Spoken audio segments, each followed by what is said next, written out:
দেশে আপনি একটি ইসলামী মাহফিল করতে ৮,০০০ টাকা নেন, এটা কতটুকু সত্য? এ টাকাও নাকি কম নেবেন, ১ টাকাও কম নেবেন না। আশ্চর্য কথা। তো আপনি কি করে জানলেন যে আমি ৮,০০০ করে টাকা নেই আর ১ টাকাও কম নেই না? নিশ্চয়ই আপনাকে হয় আপনি দিয়েছেন, আর আপনি যদি না দিয়ে থাকেন তাহলে কারো মুখে শুনেছেন। যার মুখে শুনেছেন তাকে আপনার জিজ্ঞেস করা উচিত যে তিনি কার কাছে শুনেছেন। তিনিও বলবেন অমুকের কাছে শুনেছেন।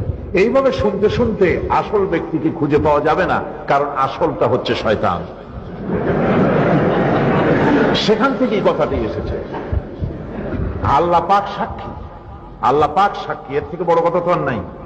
আল্লাহ পাক সাক্ষী, আমার সারা জীবনে বাংলাদেশ এবং বাংলাদেশের বাইরে এমন কোন মায়ের সন্তান নাই যে আমার সামনে দাঁড়ায় কথা বলতে পারে যে আপনি আমার সাথে চুক্তি করে মাহফিল করেছেন, এত টাকা দিয়েছি, কম হয়েছে বলে ফেরত দিয়েছেন, বেশি করে ডিমান্ড করেছেন।